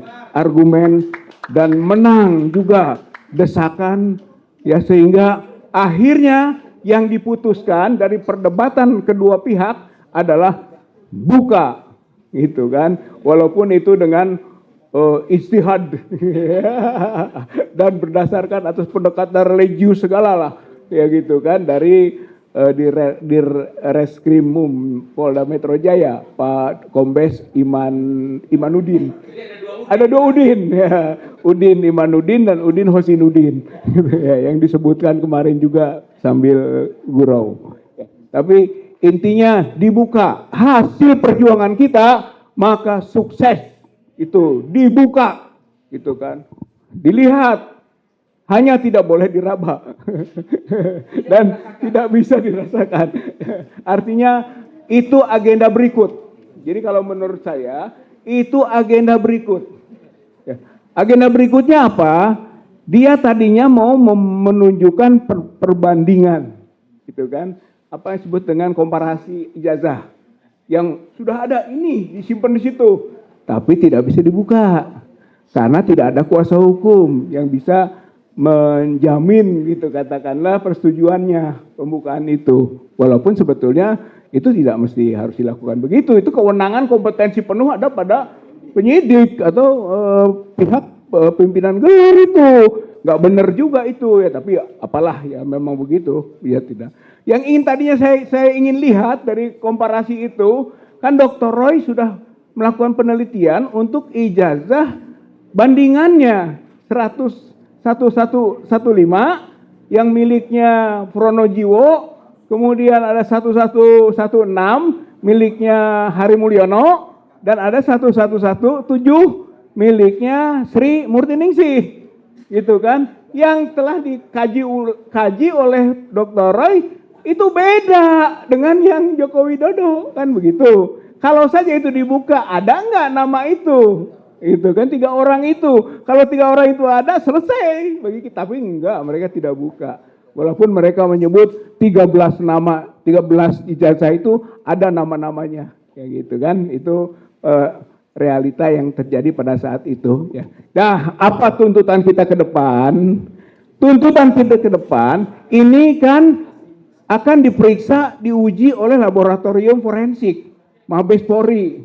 Entah sudah, entah belum, kan begitu. Ya kan, kita tidak tahu ini, gitu. Tapi asumsinya harus dari belum. Maka kita punya gerakan tekanan. Tekanannya adalah seperti yang tadi sampaikan, bahwa di dalam uji forensik nanti itu kan, itu harus melibatkan pihak-pihak lain yang disebut dengan independen, karena inilah kuncinya. Ini kuncinya sekarang. Jadi mereka sudah kalah, terpaksa menunjukkan kekalahan yang fatal nanti adalah uji forensiknya. Ternyata berdasarkan uji forensik Labkrim itu palsu, yang sesuai dengan keyakinan kita semua, gitu kan. Tinggal itu saja sekarang ini.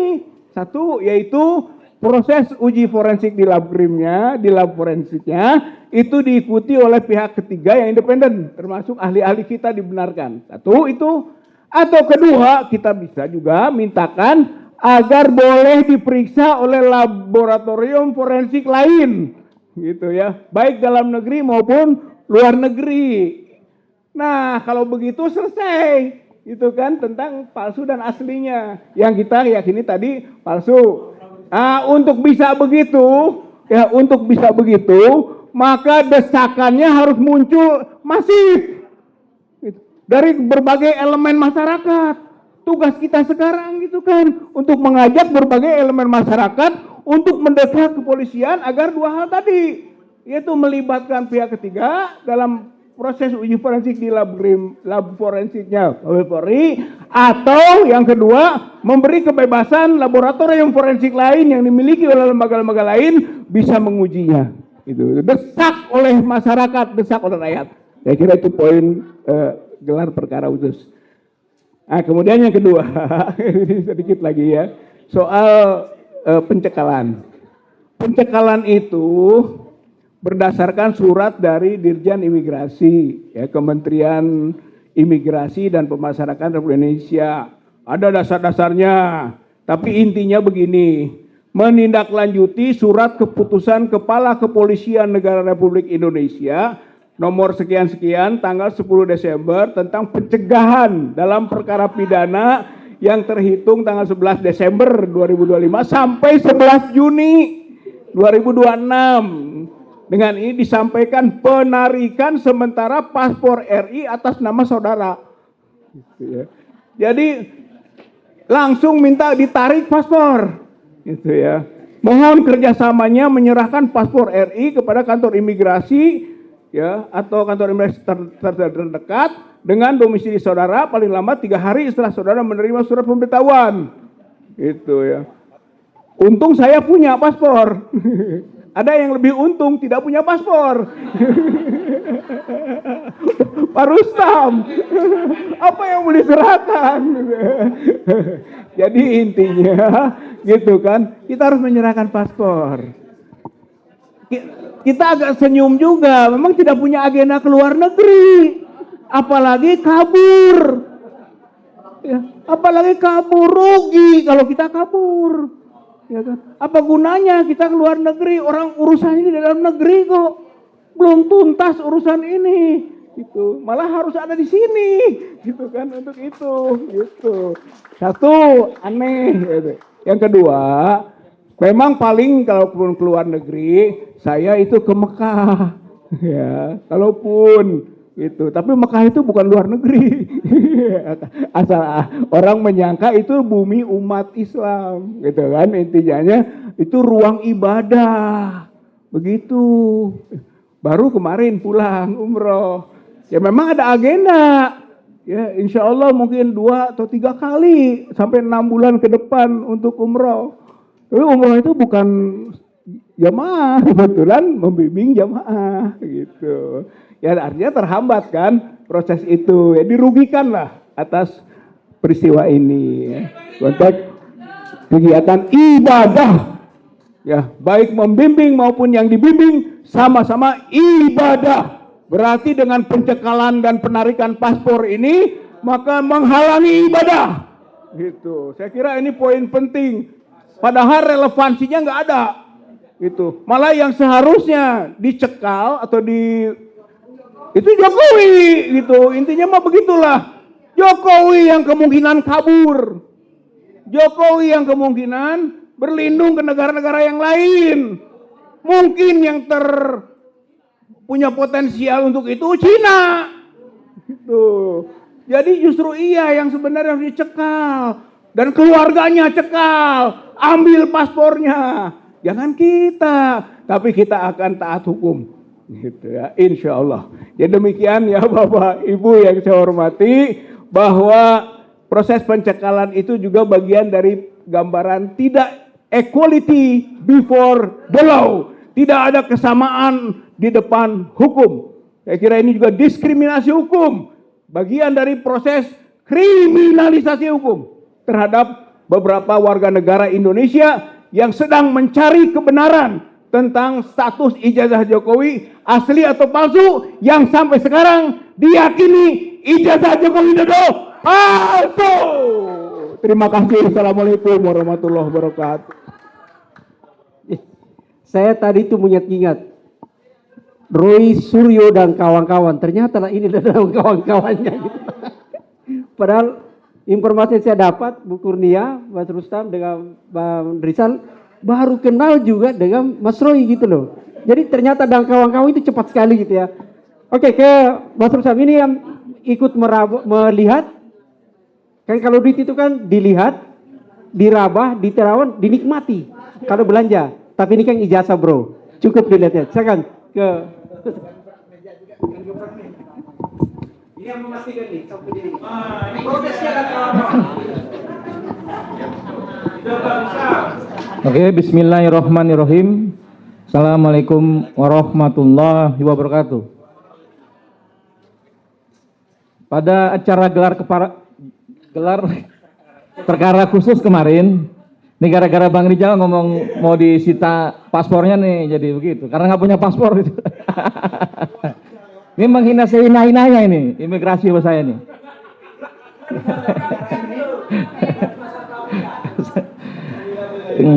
Saya salah satu yang ada di ruangan itu. Saya sedikit cerita. Sepertinya Joko megang banyak ijazah ini kayaknya nih. Saat itu saya bilang sama polisi-polisi dan kawan-kawan yang lain, kalau saya bukan seorang kuasa hukum, saya nggak ngerti hukum, saya ini aktivis. Yang saya bicarakan adalah apa yang saya tahu dan apa yang saya rasakan gitu loh. Jadi ketika berkepanjangan berdebat, berdiskusi, kita pada titik akhirnya aja. Polisi akan membuka yang katanya ijazah yang disembunyikan udah bertahun-tahun ini gitu. Kami agak was-was juga ini kan. Dan kuasa hukumnya Jokowi juga was-was juga gitu kan. Agak dia si anaknya Otto agak kanan kiri ya kan. Saya juga kanan kiri biar sama-sama kan gitu. Nah, ketika mulai dibuka itu ada rasa was-was lah gitu. Akhirnya dipotong lah, dibuka lah itu semua. Digunting dan suruh hadir. Setelah dibuka itu, wah bergerombol ke sana, itu memang saya ada di situ, itu tidak boleh disentuh. Tidak boleh difoto. Cuman diletakkan di atas meja. Nah, jadi saya juga bingung ini polisi ini mau ngapain ini gitu loh. Jadi pas dilihat itu yang moto pun itu harus dari polisi gitu loh, dari jarak jauh lah dari depan sana gitu loh. Nah, ketika dilihat itu polisi agak-agak wah bangga lah, wah ini ada bukti ini asli segala macam gitu kan. Yang di depan juga kita agak-agak diam juga, terdiam. Pas ngelihat itu diam juga, saya tambah was-was lagi. Waduh, ini pada diam juga nih. Akhirnya saya dipanggil sama Bang Kosinudin. Bang Usam sini lihat-lihat. Ya mau nggak mau deh saya bangkit dari duduk saya.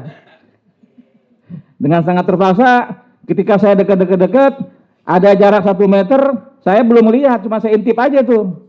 Saya intip, ya fotonya foto yang kemarin. Artinya saya bilang sama polisi, Pak polisi ini mah palsu. Itu bukan foto Jokowi. Lihat aja mulutnya, kacamatanya. Polisinya tadi senang senyum-senyum agak bingung juga ngadepin saya gitu. Saya tahu pelakunya, saya bilang. Nanti saya kasih tahu nomor teleponnya, saya bilang. Bapak catat nomor saya. Oh enggak, saya udah punya nomor Pak Usam. Oh bagus, saya bilang.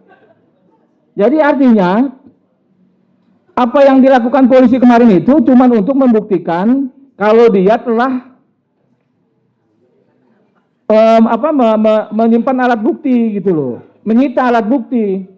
Bukan menyatakan itu palsu apa yang dikatakan oleh kuasa hukum Jokowi, bukan nyatakan itu asli. Apa yang dinyatakan kuasa hukum, wah itu asli, mereka diam, enggak, bukan itu. Orang saya setelah saya bilang palsu, saya balik lagi saya lihat yang mana embossnya, yang mana tulisan UGM-nya, hampir nggak kelihatan sama mata saya yang masih nggak pakai kacamata nih. Jadi tipis sekali antara ada dan nggak adanya itu gitu loh. Apalagi yang katanya logo-logo yang kecil-kecil itu, buru-buru mau emboss, buru-buru mau diraba gitu loh. Dilihat aja nggak kelihatan gitu loh. Jadi saya menduga ini, waduh polisi bagaimana ini cara ilmunya gitu loh. Jadi jangan membohongi mata rakyat gitu loh. Rakyat itu punya mata nggak bisa dibohongin. Coba ditanya kepada orang-orang lain di luar sana, apa itu foto Jokowi dengan bibirnya yang tebal, dengan kacamatanya, dengan hidungnya, dengan kupingnya, pasti saya yakin sebagian besar bilang itu bukan Jokowi gitu loh.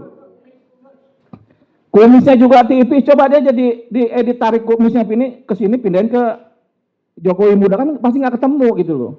Jadi saya bilang kalau itu memang saya yakini, makanya saya bilang ketika itu dibuka oleh polisi, malah saya yakin itu palsu. Karena saya kan mencari kalau palsu itu pasti ada pembuatnya. Saya ini mencari siapa pembuatnya. Kemarin saya ketemu kawan saya, bilang kita ini berperang dengan kawan-kawan kita sendiri yang membuat ijazah itu gitu loh. Nah inilah yang akan kita jejaki. Makanya saya selalu sebut Eko Sulistyo. Lo tampil Eko. Kami menduga Eko Sulistyo Ketua KPUD Solo terlibat dalam ijazah palsunya Jokowi. Temuin tuh Mas Indro Cahyono. Tapi yang sampai saat ini nggak tampil-tampil si Eko itu. Jadi artinya, apalagi tadi melihat alat bukti yang dibawa oleh Mas Roy. Setahu saya memang apa yang dia hadirkan di Bareskrim Mabes Polri, itu fotokopi. Fotokopi yang ada garis tengahnya, artinya dilipat. Nah, tapi kemarin itu mulus. Tidak ada lipatan. Dan terlihat memang lebih kayak baru gitu loh. Nah, fotonya juga tajam memang. Kayaknya nggak ada itu tahun 80 kan pasti ada mulutnya tebal jadi tambah tebal lagi karena tintanya melebar kan gitu. Tapi ini enggak kan. Nah, kupingnya juga harusnya tambah panjang lagi karena melebar tintanya gitu. Ini kan enggak. Jadi artinya dengan mata Mata saya aja yang tidak mengerti soal analisa ini itu, mata telanjang gitu kan. Itu saya yakin banget itu bukan foto Jokowi. Jadi tolong Pak Jokowi berkaca-kacalah di rumah gitu loh. Di kamar mandi kah, di kamarnya kah. Tolong berkaca, apa itu muka saya gitu loh. Tapi jangan dibandingkan dengan yang sekarang, pasti jauh berbeda. Ya sekarang ini kan ada botak Pak Jokowi. Itu kan masih agak rambut belah tengah gitu loh. Jadi kalau menurut saya, Jokowi berhentilah berbohong begitu. Gitu. Kita kan rakyat nggak bodoh gitu loh. Terus saya ini kan, saya juga punya foto masa kecil ya, apalagi SMA sampai sekarang. Saya punya identik itu alis saya agak naik gitu kan. Dari dulu sampai sekarang ya begini. Iya kan? Terus juga saya punya hidung agak agak mancung ke dalam gitu loh. Dari dulu juga begini gitu loh. Tapi ketika saya lihat Pak Jokowi itu alisnya kok berubah tambah turun kayak celurit ke bawah, agak aneh juga. Kalau perempuan mungkin berubah dari tebal dibikin kayak kan gitu. Bibirnya juga begitu. Bibir Pak Jokowi bagus, yang asli gitu loh. Tapi kok di foto itu tebal. Kalau perempuan ditebal-tebalin mungkin oke juga gitu loh. Artinya kan Jokowi ini kan laki-laki beneran gitu loh. Nggak mungkin lah dia merubah itu untuk kelihatan lebih bagaimana gitu. Jadi saya menduga sekali sesuai dengan apa yang dikatakan analisa Mas Roy, Bang Rismon, Dr. Tifa, kalau itu bukan fotonya Jokowi. Artinya saya juga meyakini sekali kalau itu memang bukan fotonya Jokowi. Jadi nggak usah lari kemana-mana, kita lihat aja foto itu. Itu jelas kelihatan sekali gitu loh. Nah setelah itu foto SMA-nya juga dikasih lihat, tapi nggak ditaruh di meja. Cuman ada aja dipegang, ini foto SMA. Saya melihat antara foto SMA dengan foto kuliah itu juga berbeda. Foto SMA itu kayak mohon maaf, kayak agak gondrong, kayak putih-putih begitu kulitnya kan. Kayak keturunan Chinese begitu.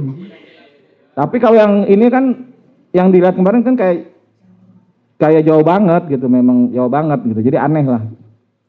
Nah terus tambahan saya itu mengenai ada kawan juga rekan-rekan kuasa hukum yang sampai menangis gitu. Itu lucu juga kalau saya bilang mah ibu lebay. Gitu. Jadi nggak pas dulu saya bilang juga ibu ngapain ibu nangis-nangis ngeliat foto Jokowi, ngeliat ijazah Jokowi saya bilang gitu kan. Yang bilang ini asli, saya bilang itu fotonya beda. Oh iya emang fotonya sih beda dia bilang gitu. Jadi apa yang dikatakan ibu itu kalau menurut saya ini kelebayan seorang perempuan aja lah. Jadi jangan orang juga wah dibikin begini langsung Bang Egi dibilang katanya percaya ijazah palsu. Saya rasa nggak percaya juga Bang Egi ijazah palsu itu ibu itu aja yang lebay saya bilang begitu. Nah kira-kira saya sampai hari ini saya masih mencari tahu gitu loh. Apakah ijazah Jokowi itu dibuat di pasar pramuka? Apa bukan? Ya kawan-kawan saya masih mencari orang pembuatnya. Jadi saya bilang sama kemarin di acara itu, kalau kalian mau memenjarakan kami dengan kata itu ijazahnya asli, tapi sedangkan pembuatnya itu aja berkeliaran, masih berkeliaran saya bilang. Artinya itu ada yang buat ijazah. Nah, sekarang kalau kita bandingkan tadi yang saya bilang pertama kali dikasih di Bareskrim, fotokopi ijazah Jokowi itu berbelah, ada garis lipatan. Tiba-tiba kemarin saya lihat itu ijazahnya itu mulus, masih bersih. Saya menduga ijazah Jokowi yang dikasih lihat di Bareskrim fotokopi itu dengan yang kemarin apakah sama? Jangan-jangan ini saya menduga dibuat lagi nih. Seharusnya ada lipatan dong saat itu. Saat diperlihatkan kemarin, harusnya ada lipatan tengah. Ini nggak ada. Apa karena lagi rame-ramenya ada emboss, watermark gitu kan? Ditambah lagi, dibikin lagi supaya sama. Karena disimpannya cukup lama ini. Dia, kalau saya bilang sih, mungkin diduga ada maksud lain untuk menyembunyikan terlalu lama gitu kan. Entah dengan cara-cara apa kita nggak tahu, karena dia punya kekuasaan untuk itu gitu loh. Tapi artinya itu menurut batin saya itu barang yang berbeda antara yang diperlihatkan oleh Bareskrim dengan yang diperlihatkan kemarin. Karena di baris krim itu ada lipatan agak-agak kotor sedikit, di Polda kemarin mulus. Kalau dilihat di sana ada iler-ileran bekas fotokopi, sini nggak ada gitu loh. Jadi itu saya rasa itu, saya menduga ini berbeda. Kira-kira seperti itu. Wabillahi taufiq wal hidayah. Wassalamualaikum warahmatullahi wabarakatuh. Ya, makasih Mas Usam gitu ya. Ini dari ahli ya. Jadi kebetulan Prof. Tono adalah salah satu ahli yang hadir dalam sesi 2, memberikan penjelasan di penyidik, dan kita ingin dengar apa penjelasan dalam forum supaya ini. Persilakan. Terima kasih. Assalamualaikum warahmatullahi wabarakatuh.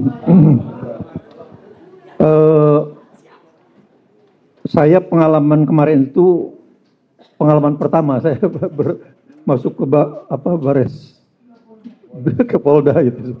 Jadi ngurus STNK aja nggak pernah ke sana.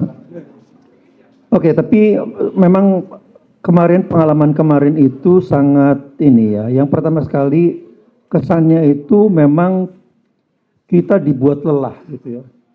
Kita sudah menunggu lebih dari 10 jam itu. Kita menunggu baru kemudian ijazah itu diperlihatkan. Ya sudah dalam keadaan fatigue gitu ya, physical fatigue gitu ya, memang ya konsentrasi sudah sebagian besar kita ini. Nah, cuman satu hal yang memang juga, jadi itu yang pertama ya. Jadi kita tuh tidak diberi kesempatan diberi kesempatan yang di momen yang terbaik lah untuk kita bisa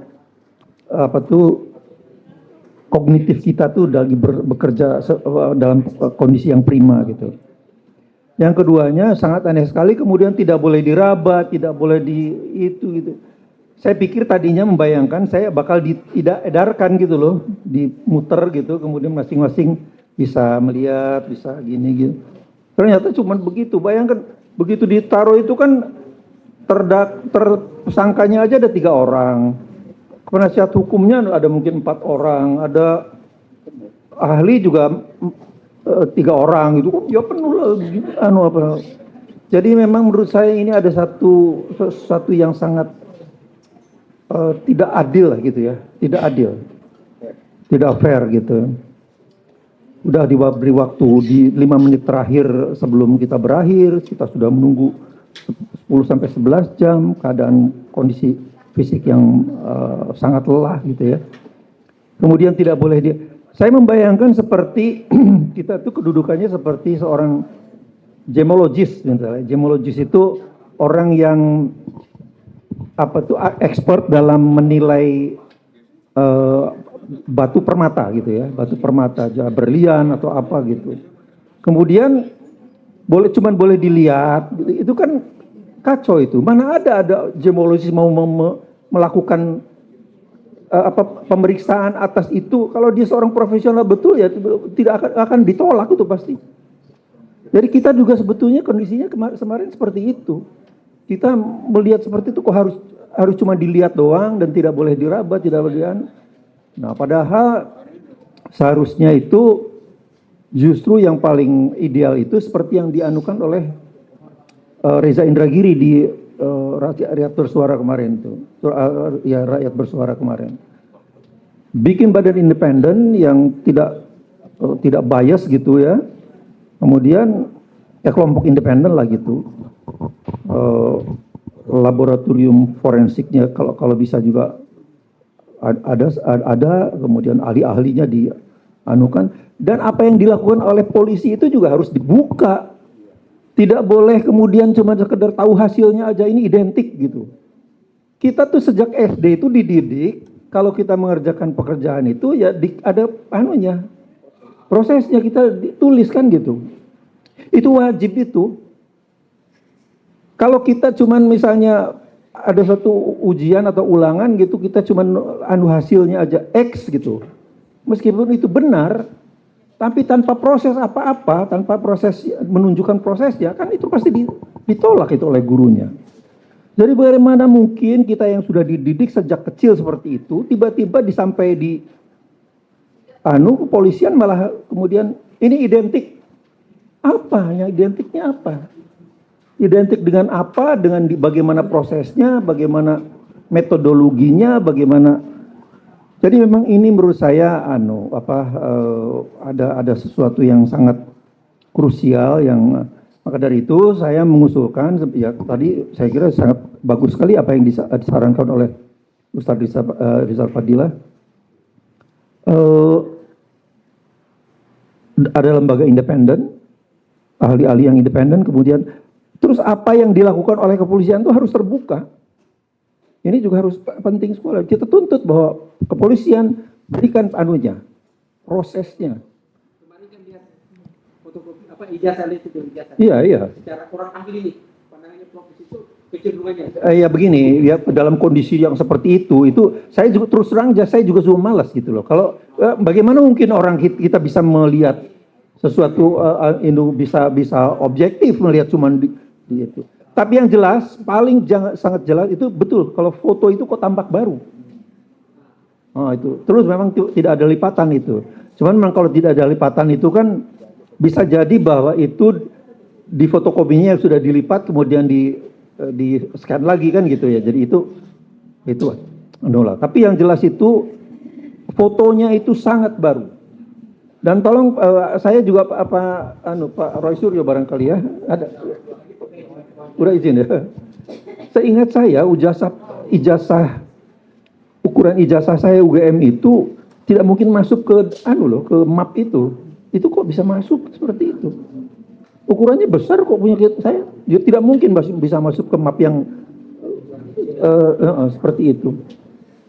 Kecuali kalau itu dibikin khusus gitu ya. Tapi masa mau bikin khusus? Saya coba di cross check lagi dengan apa yang dianukan oleh Pak Roy Suryo. Tapi memang saya adalah generasi tua ya. Saya lulus tahun 79. Jadi memang apakah mungkin sudah ada perubahan ukurannya. Jadi itu juga harus kita cross check lagi apa anunya. Tapi yang jelas adalah saya kira itu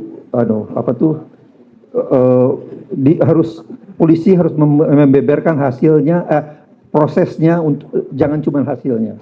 Kemudian bentuk lembaga independen atau komisi yang independen yang tidak bias gitu, tidak berpihak.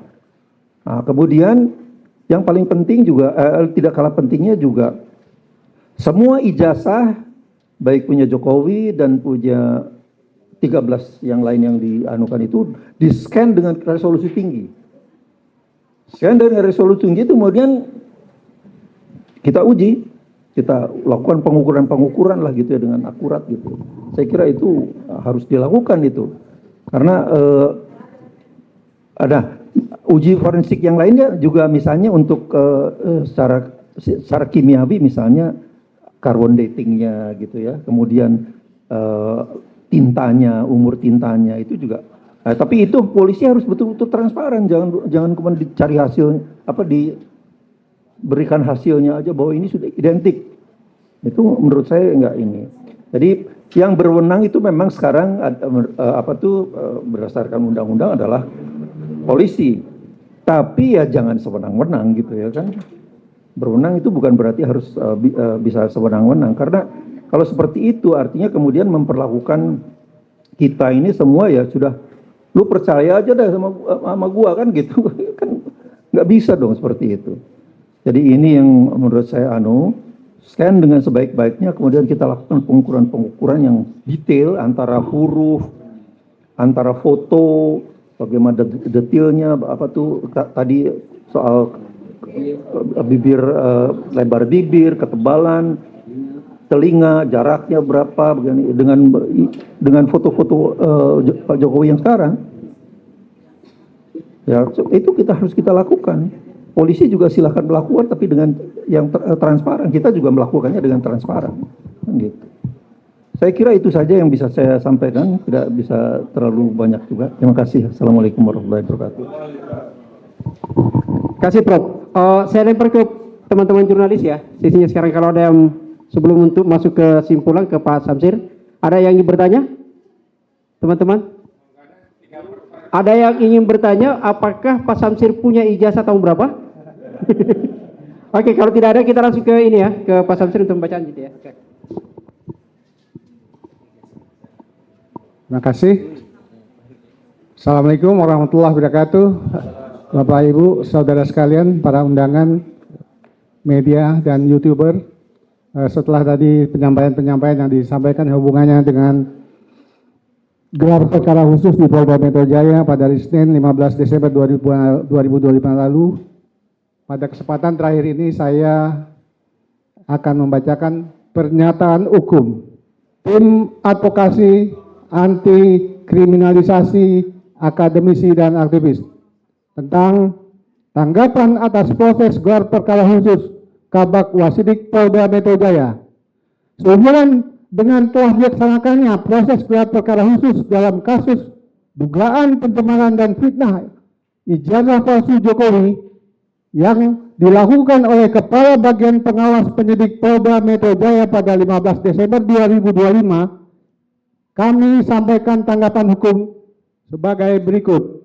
Pertama, proses gelar perkara khusus yang dilakukan oleh Polda Metro Jaya adalah serangkaian kegiatan untuk melakukan evaluasi dan koreksi terhadap proses penyidikan yang dilakukan oleh penyidik Reskrimum Polda Metro Jaya yang kesimpulan akhirnya berupa rekomendasi atas perkara yang dapat dilanjutkan atau dihentikan.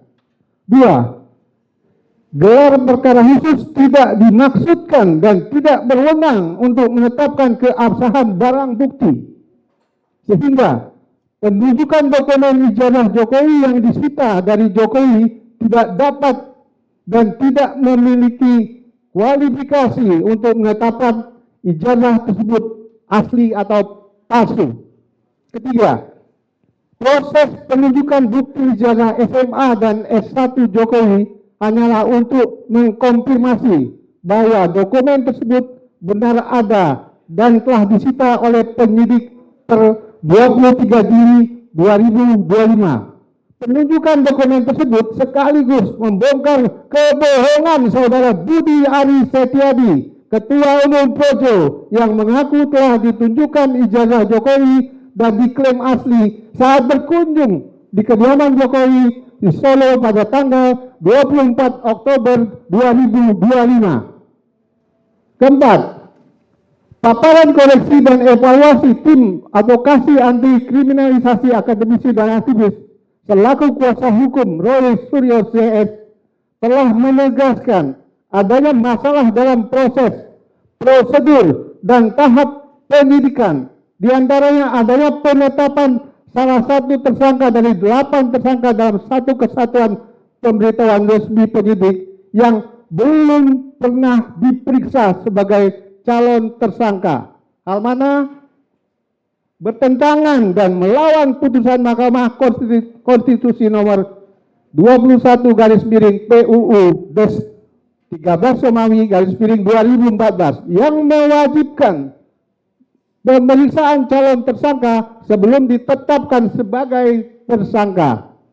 Menimbang dan memperhatikan hal-hal tersebut sebagaimana kami kemukakan di atas, maka kami berkesimpulan penyidikan yang telah dilakukan oleh penyidik Reskrimum Polda Metro Jaya cacat prosedur. Karena itu, Kepala Bagian Pengawas Penyidik Polda Metro Jaya sudah semestinya merekomendasikan penghentian penyidikan dan merekomendasikan Direktur Reserse Kriminal Umum Polda Metro Jaya untuk segera mengeluarkan surat perintah penghentian penyidikan atau SP3. Demikian pernyataan hukum disampaikan Jakarta 18 Desember 2025, Tim Advokasi Anti Kriminalisasi Akademisi dan Aktivis, Kuasa Hukum Roy Suryo dan kawan-kawan. Tertanda Petrus Celestinus Sarjana Hukum, Koordinator Litigasi, Ahmad Hodinuddin Sarjana Hukum, Koordinator Non Litigasi. Sekian. Oke, terima kasih teman-teman semua. Yang ingin berkonfirmasi wawancara, ini ada banyak pengacara, ada prinsipal, silakan gitu ya, langsung saja. Saya akhiri, mohon maaf. Assalamualaikum warahmatullahi wabarakatuh.